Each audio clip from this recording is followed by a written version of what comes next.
The rule of law in this country is not struggling, it is not under pressure, it is not bending, it is dead. And if you have spent the last year watching what is happening in Washington and telling yourself it cannot get worse, then the New York Times just proved you wrong in the most consequential way imaginable. We are not talking about a political scandal. We are not talking about a policy disagreement. We are talking about a covert coup plot inside Iran hatched in the White House, coordinated with Israeli intelligence, and built around installing a hand-picked puppet leader in one of the most dangerous regions on the planet. This is not speculation. This is not a partisan attack. This is documented reporting on what your government did, who authorized it, and why you are now paying over $4.50 for a gallon of gas, why oil is sitting at $110 a barrel, why the Strait of Hormuz, through which a staggering share of the world's energy supply flows, is effectively closed. The American public deserves to know what is being done in its name, so we are going to break this down completely, without softening it, without the usual media hedging, and without pretending that any of what has happened is normal. If that kind of journalism matters to you, if you believe the American public deserves the truth that corporate media is too comfortable and too connected to tell, subscribe to this channel right now, because this is exactly the kind of story that gets buried, downplayed, and spun, and someone has to refuse to let that happen. Before we even get to Iran, before we get to the coup plot, the Mossad meeting, the failed operation that blew up the global economy, we need to establish the domestic foundation from which all of this flows. Because the corruption does not begin in Tehran or Tel Aviv, it begins in Washington, D.C., and it begins with the complete dismantling of any institution that was designed to check executive power. Right now, the acting Attorney General of the United States is a man named Todd Blanche. He is a skilled trial lawyer who has made a calculated decision to sacrifice his professional integrity in exchange for a shot at the permanent job. The transaction is not subtle. Blanche wants the nomination, Trump dangles it, and in the meantime, Blanche does whatever the president asks. No constitutional filter, no independent judgment, no institutional resistance. The Justice Department, which was designed to function as the legal conscience of the executive branch, as the institution sitting between raw political power and the rule of law, has been converted into Trump's personal enforcement operation. 2 days ago, Blanche sat before the Republican Senate caucus in a closed-door session. The senators who came out and said anything, and few did, because talking to the press carries risk in today's Republican Party, came out visibly disturbed. This man told United States senators, effectively, that he would do whatever the president told him to do. He has pursued the former director of the FBI on what amounts to a free speech matter. He has moved against the former president of Cuba in a case that is a transparent prelude to regime change, not a legitimate law enforcement action. And he has indicated plainly that there is no line he will not cross if the man who might give him his job asks him to cross it.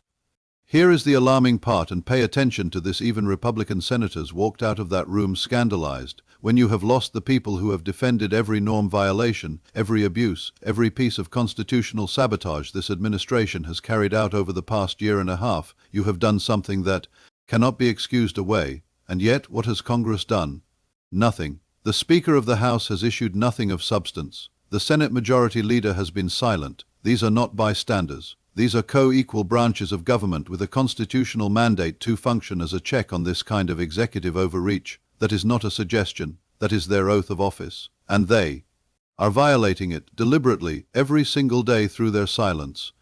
And while this unfolds, the president enriches himself and his family using the machinery of the federal government in ways this republic has not seen before. The contracts, the favorable rulings, the trade policies that align suspiciously with personal financial interests. This is not subtle corruption hidden in regulatory footnotes.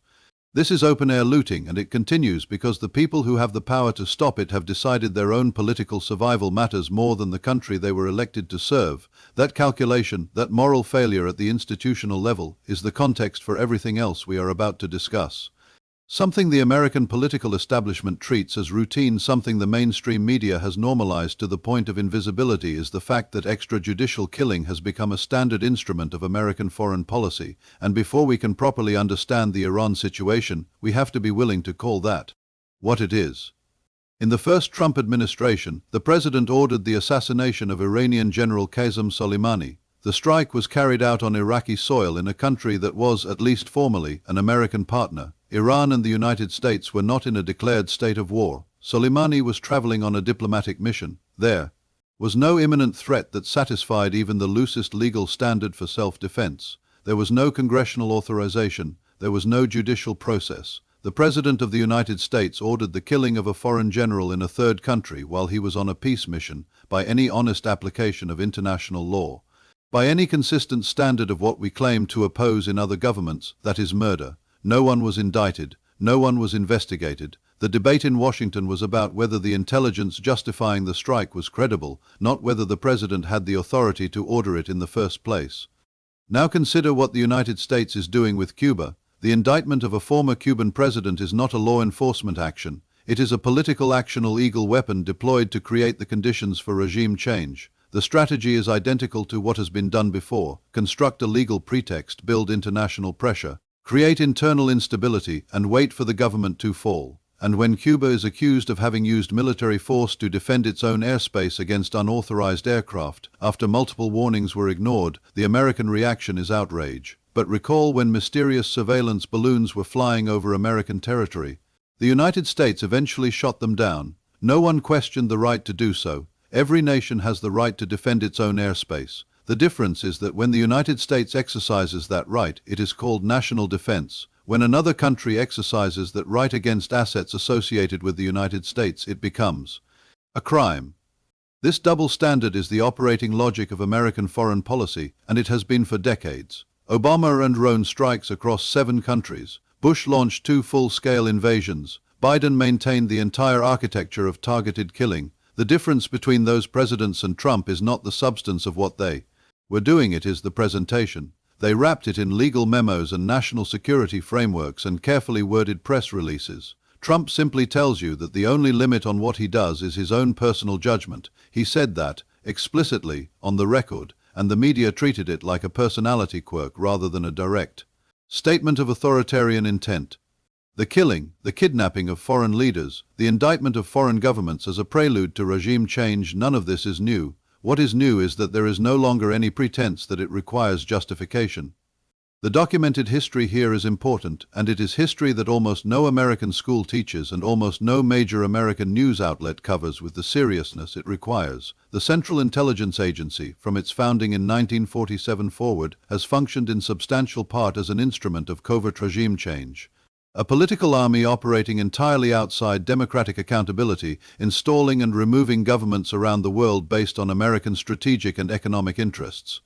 This is not theory, it is documented historical record. Lindsay O'Rourke, a political scientist at Boston College, published rigorous academic research on this subject. She documented 64 covert regime change operations conducted primarily by the CIA between 1947 and 1989, 64, and her research reaches a finding that should be embedded in every foreign policy debate in Washington. These operations are, by any meaningful measure, failures. They produce civil wars. They produce insurgencies. They produce generational instability. They produce blowback situations where the chaos the United States created eventually circles back to damage American interests and cost American lives. And despite that track record, the operations continued because the CIA as an institution has never faced genuine democratic accountability.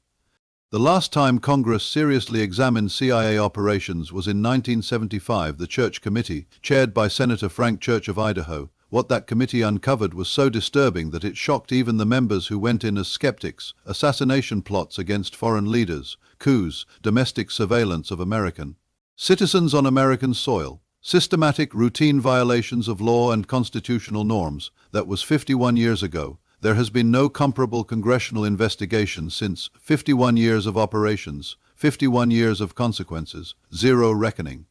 Venezuela is the most recent illustration before Iran. The official American account of how Venezuela's president came to fall was a story of bold, legitimate action. That story was not true. What has come out since is a picture of a CIA-orchestrated conspiracy in which factions within Venezuela's own government were cultivated as assets, promised power and money, and used to remove their own leader. The same playbook, executed again in a different country, with different names, and the results follow the same pattern: instability, violence, a puppet arrangement that serves American interests while the Venezuelan people are left to absorb the cost.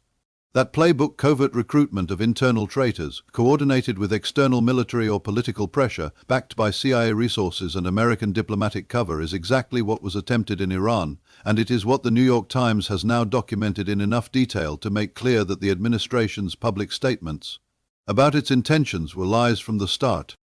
Here is what the reporting tells us happened, and I want to be precise because the details matter enormously. When the United States, in coordination with Israel, initiated its military campaign against Iran, the stated objective and the actual objective were not the same thing. The actual objective was regime change. Trump said so. Himself, he announced there would be a new Iranian government, as though he were announcing the results of a corporate acquisition. Not subtle, not ambiguous, he told you. But behind the military operations, behind the public statements, there was a covert plan, a coup operation with a specific person identified to take power. That person was Mahmoud Ahmadinejad, Iran's former hardline president, who had been living under house arrest, openly hostile to the current government of President Pezeshkian. The plan, reportedly developed in a room containing Trump, Netanyahu, and the head of Mossad, was to free Ahmadinejad from his house arrest under cover of the military campaign, position him as a transitional figure, and use the power vacuum created by the bombing to install him as the head of a new, American-friendly Iranian government. This was a coup, not a metaphor, not an exaggeration. A classic inside job regime change operation, with an identified replacement leader, an extraction plan, and coordination between American and Israeli intelligence, and it failed almost immediately. The attempt to free Ahmadinejad resulted in the killing of his guards. Ahmadinejad himself was reportedly wounded in the process. The inside job collapsed in the first moments of its execution, and when it collapsed, the entire strategic rationale for the military campaign collapsed with it, because without a plausible political transition, there was no exit. There was only bombing, continuous, escalating, catastrophically destabilizing bombing with no end state and no off-ramp. Three of the most powerful men in the Western world, men with access to the full intelligence resources of the United States and Israel, sat in a room and designed an operation that any serious military planner, any qualified intelligence analyst, or frankly any careful reader of 20th century history could have told them was fragile, reckless, and almost certain to unravel, and they executed it anyway. And when it fell apart within hours, they left the United States and the entire region holding the wreckage.